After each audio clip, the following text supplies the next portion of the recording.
सद्गुरु ऐसा कीजिए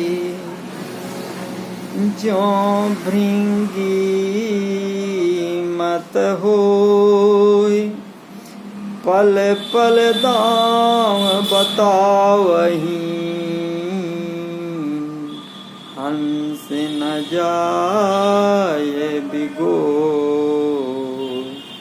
बोलिए श्री सद्गुरुदेव की जय। आप समस्त श्रोता बंधुओं को हमारा हार्दिक प्रणाम, सादर नमस्कार है। गीता के अनुसार आत्मज्ञान के इस 20वें एपिसोड में आप सबका हार्दिक स्वागत है, हार्दिक अभिनंदन है। आइए देखते हैं कि श्री कृष्ण जी अध्याय 2 के 67 श्लोक में क्या बताते हैं।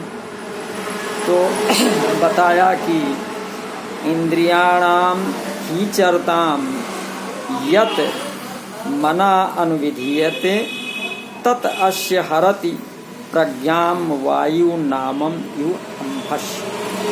जिस प्रकार पानी में तैरती नाव को प्रचंड वायु दूर बहा ले जाती है, तो उसी प्रकार विचरणशील इंद्रियों में से एक कोई जिस्म पर मन निरंतर लगा रहता है, मनुष्य की बुद्धि को हरता है।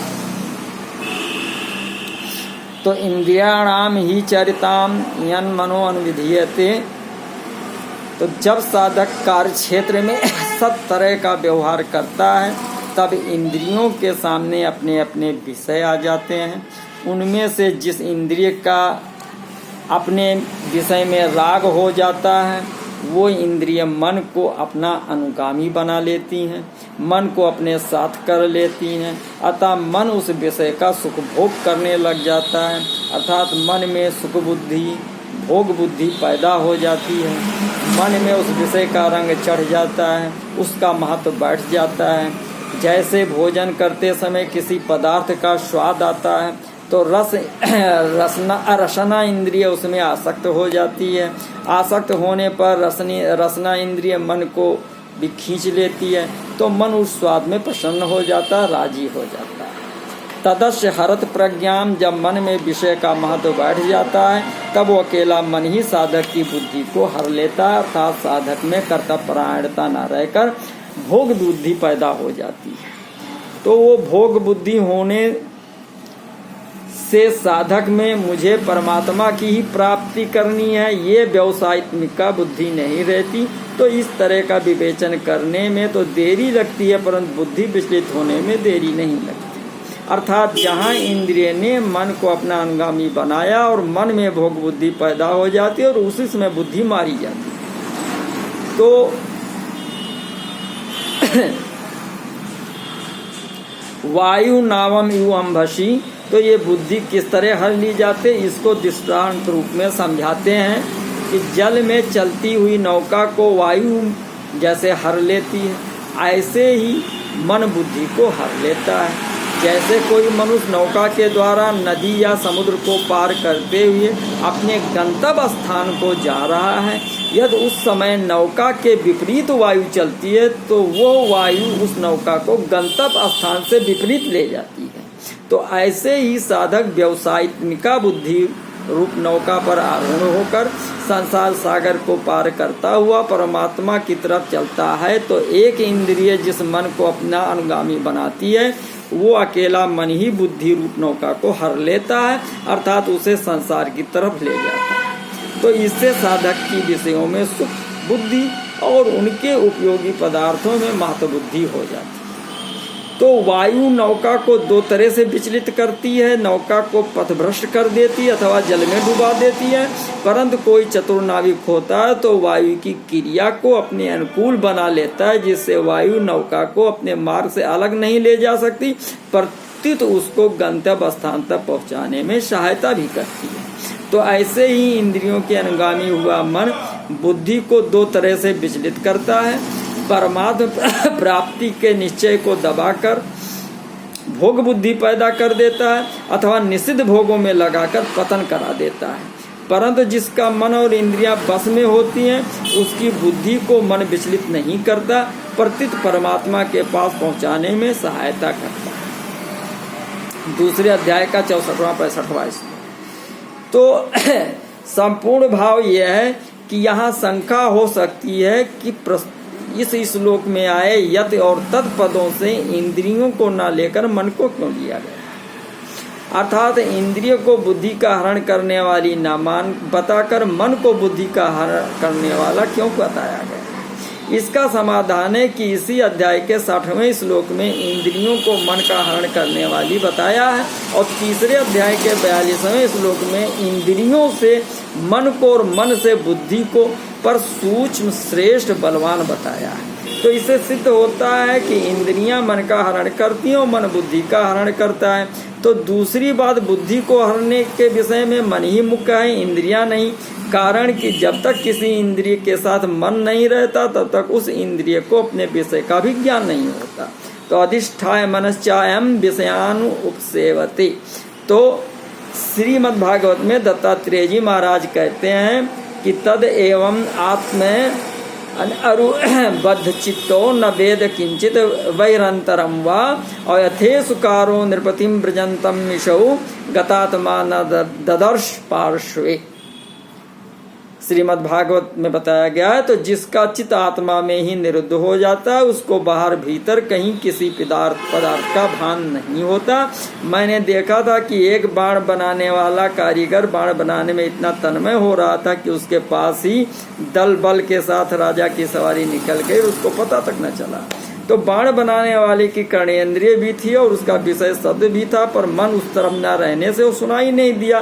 तात्पर्य कि मन साथ रहने से इंद्रिय को अपने विषय का ज्ञान होता है, जब मन साथ न रहने से इंद्रिय को अपने विषय का भी ज्ञान नहीं होता, तो फिर वो इंद्रिय बुद्धि को कैसे हर सकती है, अर्थात नहीं हर सकती। तो अयुक्त पुरुष की निश्चयात्मिका बुद्धि क्यों नहीं होती, तो इसका हेतु तो पहले के श्लोक में बता दिया। तो अब जो युक्त होता है उसकी स्थिति का वर्णन करने के लिए इस श्लोक में श्री कृष्ण जी बता रहे हैं। तस्मात् यस्य महाबाहो निगृहीत्यानि सर्वशः इंद्रियाणि इंद्रियर्थेभ्यः तस्य प्रज्ञा प्रतिष्ठिता।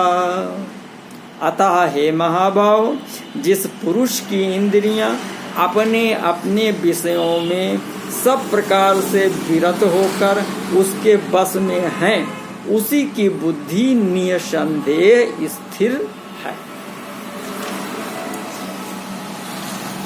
तो तस्मात् यस्य महाबाहो निगृह्यतान् सर्वसा इंद्रियाणि इंद्रिय अर्थेभ्यः तस्य प्रज्ञा प्रतिष्ठिता। तो 60वें श्लोक में मन और इंद्रियों को बस में करने का जो विषय चला आ रहा है उसका उपसंहार करते हुए तस्मात् पद से कहते हैं कि जिसके मन और इंद्रियों में संसार का आकर्षण नहीं रहा है उसकी बुद्धि प्रतिष्ठित है। तो यहाँ सर्वशः पद होने का तात्पर्य है कि संसार के साथ व्यवहार करते हुए अथवा एकांत में चिंतन करते हुए किसी भी अवस्था में उसकी इंद्रियां भोगों में विषयों में प्रवृत्त नहीं होती। व्यवहार काल में कितने ही विषय उसके संपर्क में क्यों ना आ जाएं, पर वे विषय उसको विचलित नहीं कर सकते।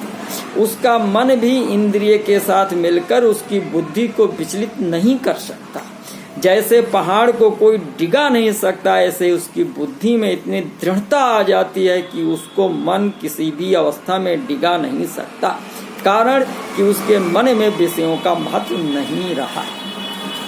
निर्गृहीतान का तात्पर्य है कि इंद्रियां विषयों से पूरी तरह से बस में की हुई हैं, अर्थात विषयों में उसका लेस मात्र भी राग आसक्ति खिंचाव नहीं रहा है।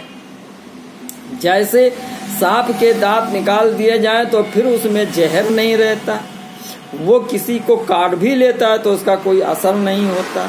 ऐसे ही इंद्रियों को राग द्वेष से रहित कर देना ही मानो उनके जहरीले दांत निकाल देना है। फिर उन इंद्रियों में ये ताकत नहीं रहती कि वे साधक को पतन के मार्ग में ले जाएं। तो यहाँ पर तात्पर्य यह है कि साधक को दृढ़ता से ये निश्चय कर लेना चाहिए कि मेरा लक्ष्य परमात्मा की प्राप्ति करना है। भोग भोगना और संग्रह करना मेरा लक्ष्य नहीं है। अगर ऐसी सावधानी साधक में निरंतर बनी रहे तो उसकी बुद्धि स्थिर हो जाएगी। तो जिसकी इंद्रियां सर्वथा बस में है उसमें और साधारण मनुष्यों में क्या अंतर है, इसको अब इस श्लोक में श्री कृष्ण जी बता रहे हैं। या निशा सर्वभूतानां तस्यां जागर्त संयमी यस्यां जागृत भूतानि सा निशा पश्यतः मुने। अर्थात जो सब जीवों के लिए रात्रि है वो आत्म संयमी के जागने का समय है, और जो समस्त जीवों के जागने का समय है वो आत्मनिरीक्षक मुनि के लिए रात्रि है। तो या निशा सर्वभूतानां, जिनकी इंद्रियां और मन बस में नहीं है, जो भोगों में आसक्त हैं, वे सब परमात्म तत्व की तरफ से सोए हुए हैं। परमात्मा क्या है, तत्व ज्ञान क्या है, हम दुख क्यों पा रहे हैं, संताप जलन क्यों हो रही है, हम जो कुछ कर रहे हैं उसका परिणाम क्या होगा, उस तरफ बिल्कुल ना देखना ही उनकी रात है, उनके लिए बिल्कुल अंधेरा है। तो यहाँ भूता नाम कहने का तात्पर्य है कि जैसे पशु पक्षी आदि दिन भर खाने पीने में ही लगे रहते हैं, ऐसे ही जो मनुष्य रात दिन खाने पीने में, सुख आराम में, भोगों और संग्रह में, धन कमाने में ही लगे हुए हैं, उन मनुष्यों की गणना भी पशु पक्षी आदि में ही है। कारण कि परमात्म तत्व से विमुख रहने से पशु पक्षी आदि में और मनुष्यों में कोई अंतर नहीं है, दोनों ही परमात्म तत्व की तरफ से सोए हुए हैं। हाँ, अगर कोई अंतर है तो वो इतना ही है कि पशु पक्षी आदि में विवेक शक्ति इतनी जागृत नहीं है, इसलिए वे खाने पीने आदि में ही लगे रहते हैं, और मनुष्यों में भगवान की कृपा से वो विवेक शक्ति जागृत है, जिससे वो अपना कल्याण कर सकता है, प्राणी मात्र की सेवा कर सकता है, परमात्मा की प्राप्ति कर सकता है। परंतु उस विवेक शक्ति का दुरुपयोग करके मनुष्य पदार्थों का संग्रह करने में एवं उनका भोग करने में लग जाते हैं, जिससे वे संसार के लिए पशुओं से भी अधिक दुखदायी हो जाते हैं। कारण कि पशु पक्षी तो बेचारे जितने से पेट भर जाए उतना ही खाते हैं, संग्रह नहीं करते, परंतु मनुष्य को कहीं भी जो कुछ पदार्थ आदि मिल जाता है वो उसके काम में आए चाहे ना आए, उसका तो वो संग्रह कर ही लेता है और दूसरों के काम में आने से बाधा डाल देता है। तो तस्याम जागृत संयमी, तो मनुष्यों की जो रात है अर्थात परमात्मा की तरफ से, अपने कल्याण की तरफ से जो विमुखता है, उसमें संयमी मनुष्य जागता है, जिसने इंद्रियों और मन को बस में किया है, जो भोग और संग्रह में आसक्त नहीं है, जिसका ध्येय केवल परमात्मा है, वो संयमी मनुष्य है। परमात्म तत्व को, अपने स्वरूप को और संसार को यथार्थ रूप से जानना ही उसका रात में जागना है। तो यश्याम जागृत भूतानि, जो भोग और संग्रह में बड़े सावधान रहते हैं, एक एक पैसे का हिसाब रखते हैं, जमीन के एक एक इंच का ख्याल रखते हैं। जितने रुपये अधिकार में आ जाए, वो चाहे न्यायपूर्वक हो अथवा न्यायपूर्वक हो, उसमें बड़े खुश होते हैं कि इतनी पूंजी तो हमने ले ही ली, तो इतना लाभ तो हमें हो ही गया है।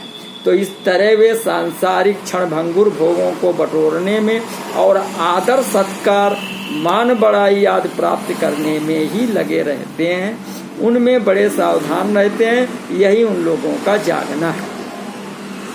तो सा निशा पश्यतो मुनेः, जिन सांसारिक पदार्थों का भोग और संग्रह करने में मनुष्य अपने को बड़ा बुद्धिमान चतुर मानते हैं और उसी में राजी होते हैं, संसार और परमात्मा तत्व को जानने वाले मननशील संयमी मनुष्य की दृष्टि में वो सब रात के समान है, बिल्कुल अंधेरा है। जैसे बच्चे खेलते हैं तो कंकड़ पत्थर कांच के लाल पीले टुकड़ों को लेकर आपस में लड़ते हैं। अगर वो मिल जाता है तो राजी होते हैं, मैंने बहुत बड़ा लाभ उठा लिया, और अगर वो नहीं मिलता है तो दुखी हो जाते हैं कि मेरा बड़ा भारी हानि हो गया है। परंतु जिसके मन में कंकड़ पत्थर आदि का महत्व नहीं है, तो ऐसा समझदार व्यक्ति समझता है कि इन कंकड़ पत्थरों के मिलने से क्या लाभ हुआ और न मिलने से क्या हानि हुई। तो इन बच्चों को अगर कंकड़ पत्थर मिल भी जाएंगे तो ये कब तक उनके साथ रहेंगे। तो इसी तरह भोग और संग्रह में लगे हुए मनुष्य भोगों के लिए लड़ाई झगड़ा, झूठ कपट, बेईमानी आदि करते हैं और उनको प्राप्त करके राजी होते हैं, खुशी मनाते हैं कि हमने बहुत लाभ ले लिया। परंतु संसार को और परमात्मा तत्व को जानने वाला मननशील संयमी मनुष्य साफ देखता है कि भोग मिल गए, आदर सत्कार हो गया, सुख आराम हो गया, खा पी लिया, खूब श्रृंगार कर लिया, तो क्या हो गया, इसमें मनुष्यों को क्या मिला, इनमें से इनके साथ क्या चलेगा, ये कब तक इन भोगों को साथ में रखेंगे, इन भोगों से होने वाली वृत्ति कितने दिन तक ठहरेगी। इस तरह उनकी दृष्टि में प्राणियों का जागना रात के समान है। तो वो मननशील संयमी मनुष्य परमात्मा को, अपने स्वरूप को और संसार के परिणाम को तो जानता ही है, वो पदार्थों को भी अच्छी तरह से जानता है कि कौन सा पदार्थ किसके हित में लग सकता है, इससे दूसरों को कितना लाभ होगा। वो पदार्थों का अपनी अपनी जगह ठीक तरह से सदुपयोग करता है, उनको दूसरों की सेवा में लगाता है। जैसे नेत्रों में दोष होने पर जब हम आकाश को देखते हैं तब उसमें जाले से दिखते हैं, और आंखें मीच लेने पर भी मोर पंख की तरह वे जाले दिखते हैं, परंतु उनको देखने पर भी हमारी बुद्धि में ये अटल निश्चय रहता है कि आकाश में जाले नहीं हैं।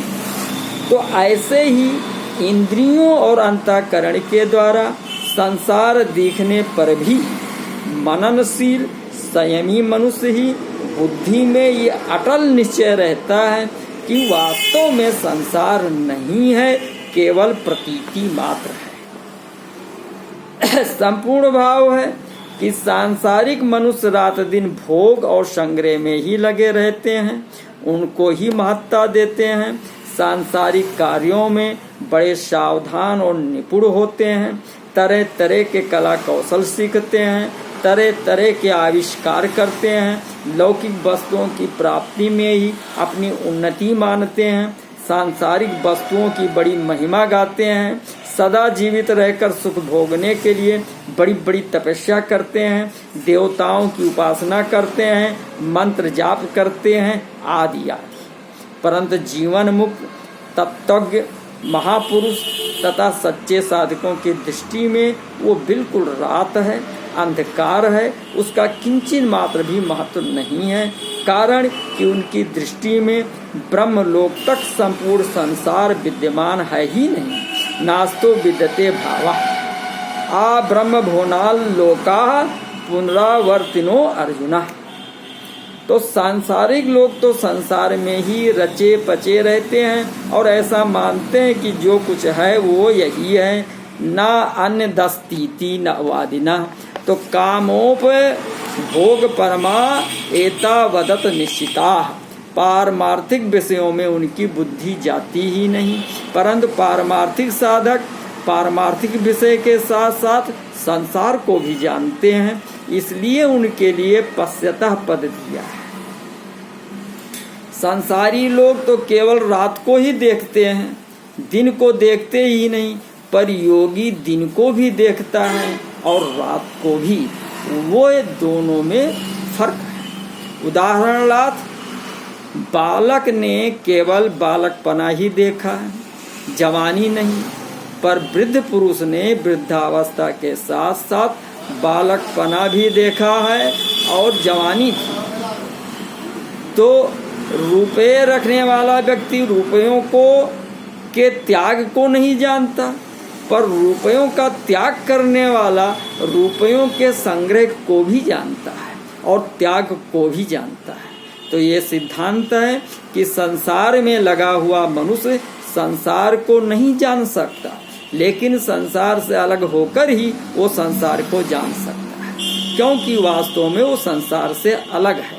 तो इसी तरह परमात्मा के साथ एक होकर ही मनुष्य परमात्मा को जान सकता है, क्योंकि वास्तव में परमात्मा के साथ एक है।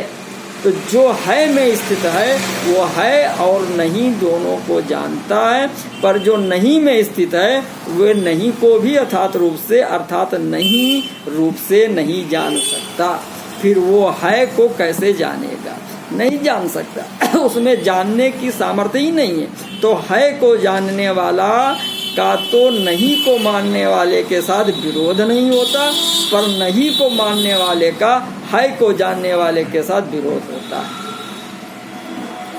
है।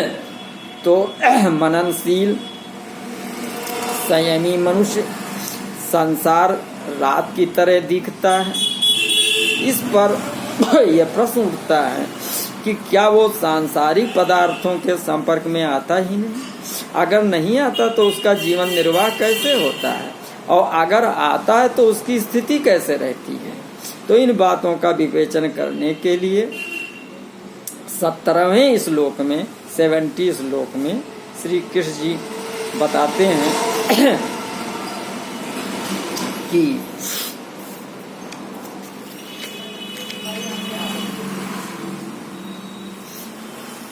आपूर्यमाणम् अचल प्रतिष्ठम समुद्रम आपः प्रविशन्ति यद्वत् तद्वत् कामाहयं प्रविशन्ति सर्वे सह शांतिम आपनोति न काम कामी। जो पुरुष समुद्र में निरंतर प्रवेश करती रहने वाली नदियों के समान इच्छाओं के निरंतर प्रवाह से विचलित नहीं होता और जो सदैव स्थिर रहता है वही शांति प्राप्त कर सकता है, वो नहीं जो ऐसी इच्छाओं को तुष्ट करने की चेष्टा करता। तो अब इसका